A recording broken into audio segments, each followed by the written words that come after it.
Hola, ¿cómo estás? Bienvenido. Esto es The Sherlock Blog. Yo soy el profesor Panchi y bueno, en esta ocasión vamos a trabajar la dirección biológica de la criminología. Es decir, que diría la cuestión de emociones, neurotransmisores y además las partes del cerebro respecto a la conducta criminal. Para esto lo voy a relacionar con una premisa que hoy planteé, que es mucho huevo y pocas nueces. Si tú quieres saber qué es esto de mucho huevo y pocas nueces, tiene que ver con la definición de estudiante desde la cuestión de la neurocriminología o bien desde la cuestión de la biología del cerebro, de las emociones, de los neurotransmisores y entonces sí, ¿qué nos constituye? Vámonos entonces con la primera parte, la cuestión de las emociones. Hay que entender que de repente la bibliografía va a ser un poco complicada en tanto cuántas emociones son, cuáles son adecuadamente, si le creo o no a intensamente, porque por ejemplo intensamente nos va a manejar 5, sin embargo Feyotrowski nos va a manejar 6 y ya encontrando algunos artículos ya en internet, y estoy hablando de artículos científicos, pues vamos a encontrar más bien 4 simplemente. ¿Cuáles son de las que tendríamos que partir de entrada? Bueno, considerando si las 5 que salieron, por ejemplo, intensamente, hablaríamos del miedo, el asco, la tristeza, la alegría y la rabia. Y podríamos sumar una que maneja Feyotrowski basada en Paul Ekman, que sería la sorpresa. Sin embargo, estas emociones han venido a menos y entonces lo que consideramos simplemente es la alegría, la rabia, la tristeza, el miedo, la alegría, la rabia, la tristeza y el miedo. Solamente consideraríamos 4 entonces. Una que se considera positiva como la alegría y las otras 3 que se consideran negativas. Sin embargo, aquí es donde tenemos que tener cuidado porque todas las emociones no son útiles. El miedo, por ejemplo, nos previene. La alegría nos da un estado de bienestar y entonces buscamos una cuestión de apego. La tristeza nos habla de la insatisfacción y entonces buscamos una cuestión que nos saque de ahí.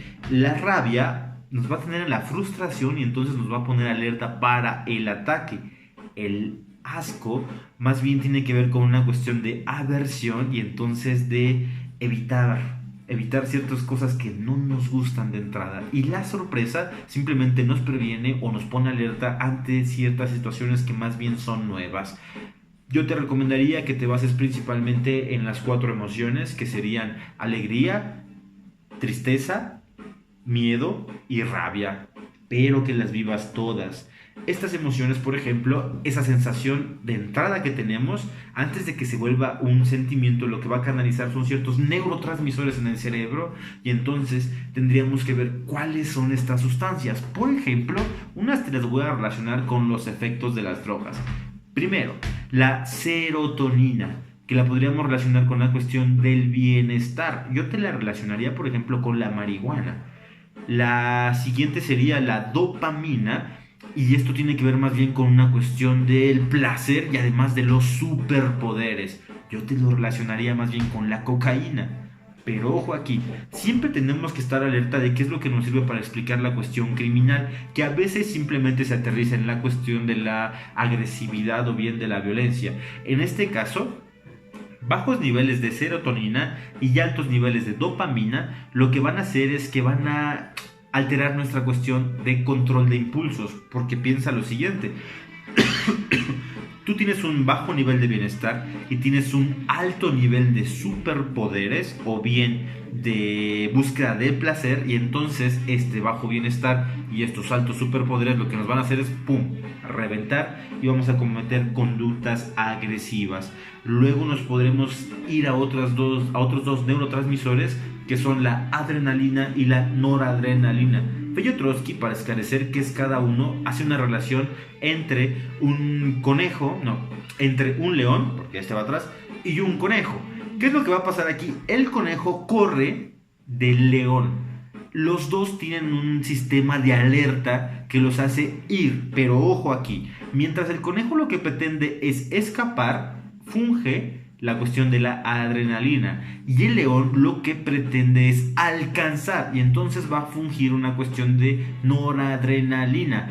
Ambas tienen la idea y la intención de justamente hacer que nuestro cerebro se enfoque en aquello que nos va a llevar a la supervivencia, en este caso el hambre del león y las necesidades de vivir del conejo. Las siguientes que podemos relacionar es la oxitocina. La oxitocina es el neurotransmisor del amor. Ojo aquí, porque la oxitocina de hecho se va a pasar por medio del contacto físico. Va a ser muy interesante porque todo el mundo sabe y ha vivido mucho la cuestión del enamoramiento y tiene mucho que ver con la cuestión de la oxitocina, pero ojo aquí porque también tiene que ver con un elemento sexual. Por ejemplo, en el hombre se va a llamar la vasopresina y entonces el hombre, digamos, con un exceso de vasopresina lo que va a llegar es a ser agresivo otra vez, y esto se puede dar por muchas cosas. Y también tengamos aquí cuidado porque bueno, el amor se acaba o cambia de foco. La oxitocina en la mujer, si bien es la sustancia del amor, una vez que llega el hijo, esa oxitocina va a estar centrada en el hijo y ya no va a estar centrada en el marido. He aquí nuevos problemas y nuevos dilemas del matrimonio, pero eso es tema de otra cuestión. Nuestro siguiente elemento sería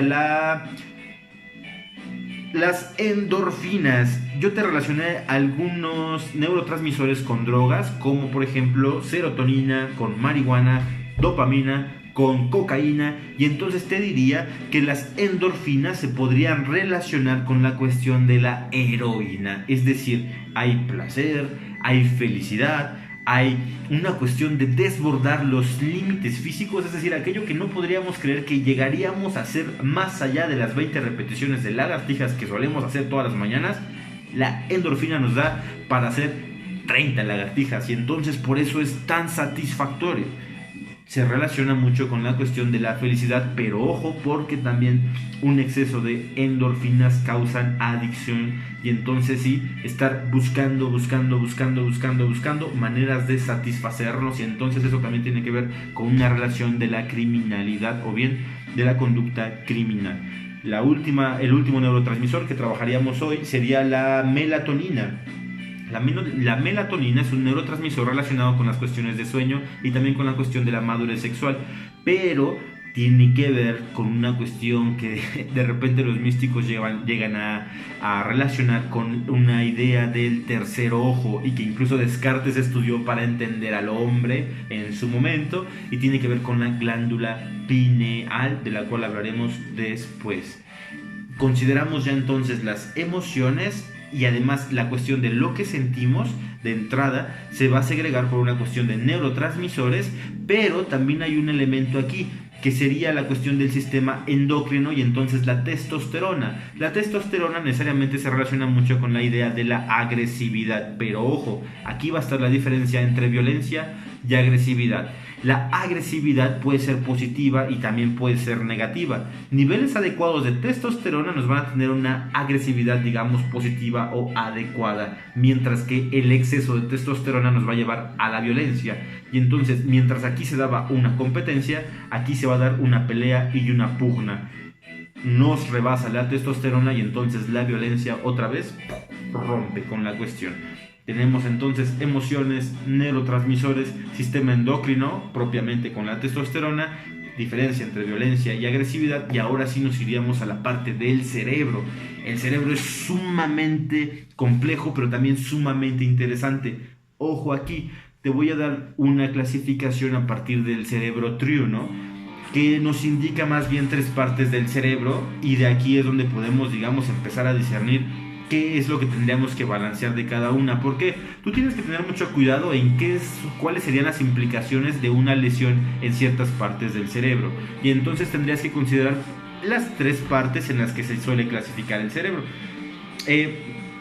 Esta clasificación es de Paul MacLean, y entonces lo que nos va a decir él es que de entrada tenemos la cuestión de reptilian brain, es decir, la parte reptiliana del cerebro, que sería la parte más instintiva. Esto tiene que ver con el tallo cerebral, que está más o menos acá adentro, y la cuestión de la médula espinal.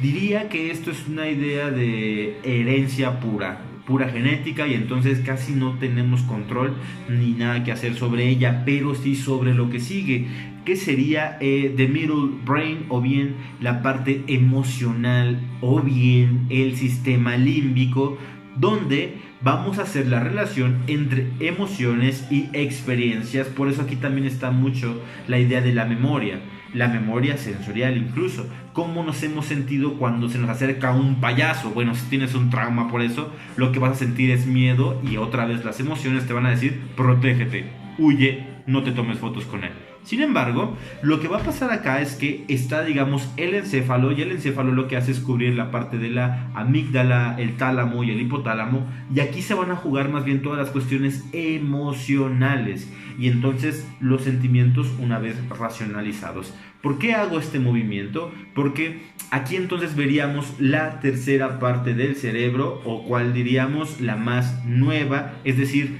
the new brain, que tendríamos que relacionar con la parte intelectual o bien con el neocórtex. Y entonces aquí está toda la cuestión de autocontrol, planeación, valoración de consecuencias, y entonces aquí está toda la parte racional del cerebro, que digamos sería como que toda esta cuestión.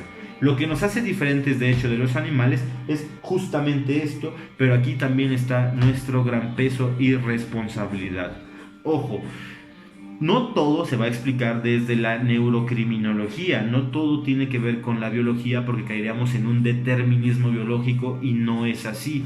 Hay un autor que te voy a recomendar muchísimo porque el tipo es brillante, y es más, yo de grande quisiera ser como él, y se llama el doctor, o más bien, él es el doctor Roberto Rosler. Buenísimo, tú vas a encontrar videos en YouTube, yo de hecho te voy a pasar aquí un link para que lo puedas ver, y lo que nos va a decir es esto: la violencia es multifactorial, obedece a muchos factores, tanto sociales, psicológicos, económicos, políticos como biológicos. Y entonces aquí en lo biológico hay una cuestión muy interesante del hombre, porque nosotros creíamos que una persona es agresiva porque es bestia, es decir, porque es un animal, y esto no es cierto. Una persona es más agresiva y de hecho va a ser más violenta en tanto más capacidad tenga de racionalizar sus actos. Y entonces aquí tenemos la figura del trastorno antisocial de la personalidad, del que hablaremos después. Para concluir entonces en esta ocasión te diría, ¿qué sería el joven desde la biología? Pues el joven sería una persona con una amígdala hiperactivada y una cuestión del neocórtex en cero, es decir, una persona que tiene mucha emoción y poca razón. ¿Por qué? Porque la parte del neocórtex va a madurar hasta los 21 años, y esto seguramente te va a causar mucho ruido porque podemos empezar a hacer muchas relaciones. He aquí entonces nuestra conclusión respecto a qué sería un joven. Pues bueno, sencillamente sería mucho huevo y pocas nueces. Con esto cerramos entonces la parte de la neurocriminología, dirección biológica, la cuestión de las emociones, neurotransmisores, y entonces sí, la relación con el cerebro y además el joven. Ten cuidado aquí, haz las relaciones, busca más bien los factores que sí nos pueden llevar a la cuestión de la criminología y del crimen, y entonces por ende nos interesan. Esto sería todo por hoy. Esto es The Sherlock Blog, dirección biológica, neurocriminología. Yo soy el profesor Panchi, y bueno, si tienes dudas ya sabes, nos escribimos aquí abajo. Nos vemos, ahora sí respira. Chao.